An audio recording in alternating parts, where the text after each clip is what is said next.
Women in radio are a very unique breed. I guess I could say that about men in radio too, but definitely the women that I've seen and I've worked with the stations. As soon as I got out of radio and I would hear other dudes be like, "Oh man, hey, yeah, she's so hot, man. She's a woman in radio." All right. I think any dude that sees a woman that has spotlight on her, regardless if it's radio, movies, TV, in TikTok, Instagram, whatever, if they generate some type of following or have some type of buzz happening with them. Same with dudes too. That's how chicks are. Oh, you see some dirtball addict, but he's on stage playing guitar. That's all. Boom. It's easy. It's human psychology. That's all it takes. One of the more successful people that really have their stuff together, maybe sitting in the back, not having the light on them, and wouldn't be, even looked at. A hardworking guy. I'm describing myself.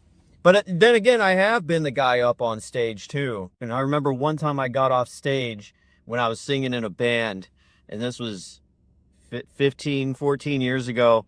I got off stage, and these two chicks, I kid you not, came right up to me, and they were like 20, 21-year-old, something like that. They came up to, "Oh my God, that was so effing awesome. Can we go? Can we go? I got this place." And I was like, no, no, no, no. I got a girlfriend. Sorry. It's just like, wow.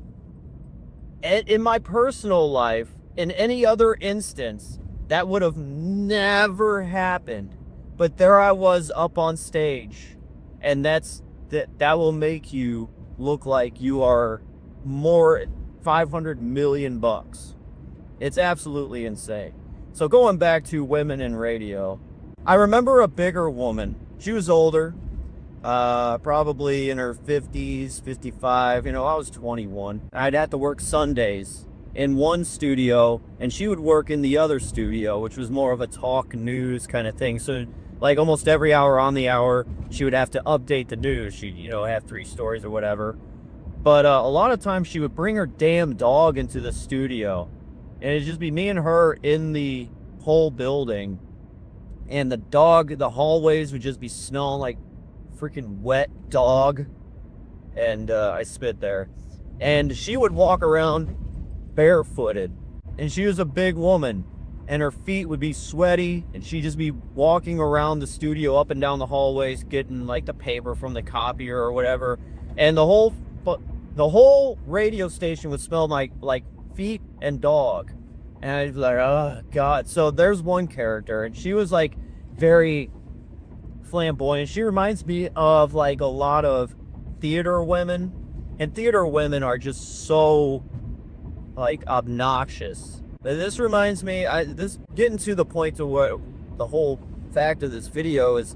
This girl, when I first got hired, she was about, I don't know, 5'1", just slightly shorter than me.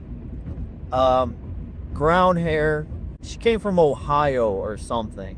And now she's working in southern Missouri at this radio station. I just got hired on, and I'm getting taken through all the different studios, getting introduced to everybody. And I see her, and she goes and says, "Yeah, hey."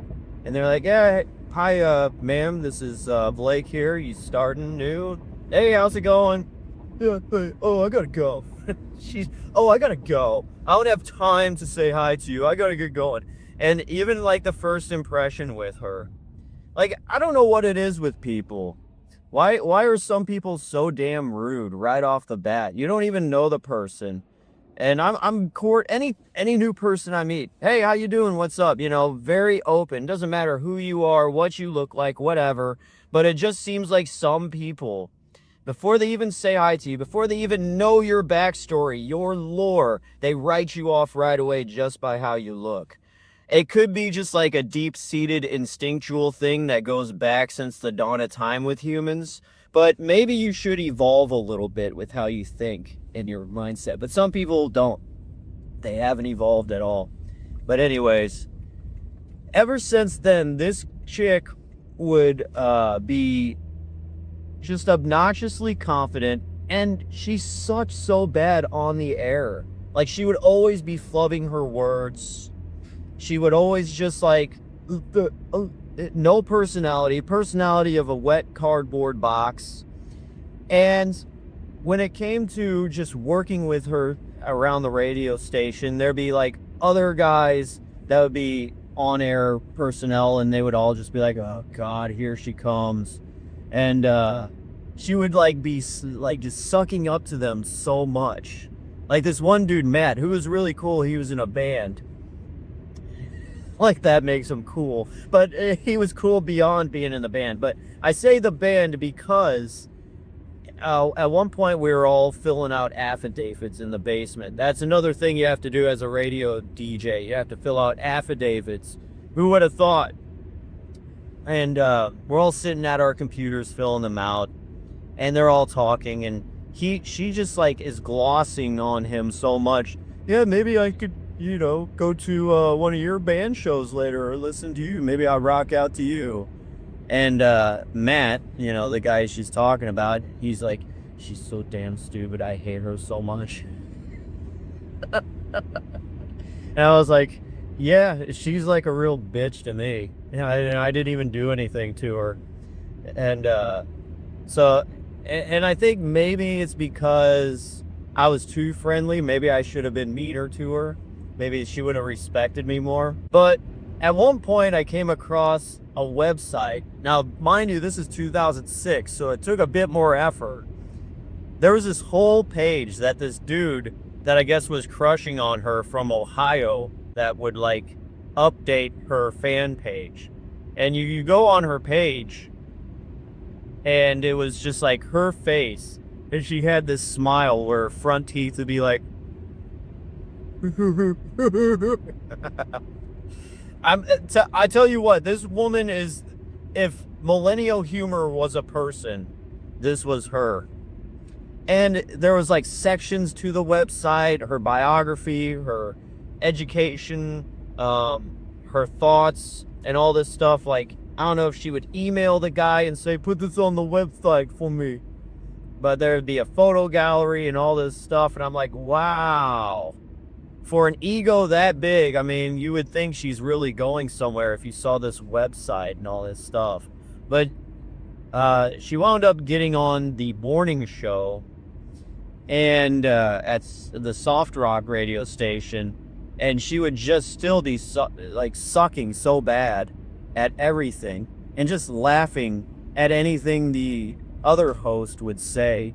Like, sometimes I listen to a lot of morning radio shows and I'll be like, this chick, all she does is laugh. There's nothing to her. If she was that chick. Needless to say, she wound up dating a guy that was in college there at the town. And he was getting a job where he was making $150K a year. And he was like, I don't know, like some type of medicine guy or something. And she was like going around saying, yeah, I'm leaving. I married a guy. He makes $150K a year. And I'm leaving. We're moving. I don't know if that webpage is still up. I like to find that webpage because it was just hilarious. But she never was in radio ever again. Now, maybe 10 years later, after having 3 kids, and she looked like she was living like a Mormonish type of life. She's a stay-at-home mom. She messages me and asks. She found me on Facebook, and she comes out of the woodwork, and I'm like, what are you doing messaging me, woman? And she's like, hey, what was the software we used to launch music and everything, over the radio station? What was that software? I'm filling out my resume and all that. I knew what it was, but I was just like, gee gosh, I don't know. You got lost on me. Radio women are different. And just a little deeper thing into your knowledge here about radio. If you listen to a radio station and a girl radio DJ is running it and she's playing like some hard rock music, you may thinking, man, this chick's rocking. I like what she's playing. She's just playing stuff that the program director put in the system 2 weeks beforehand. You have no choice as to what you play on the radio unless someone calls and requests something like during a request hour. But besides that, yeah, that's it. Anyways, that is it. Thank you guys for watching. DJ Glowing Eyes, peace out.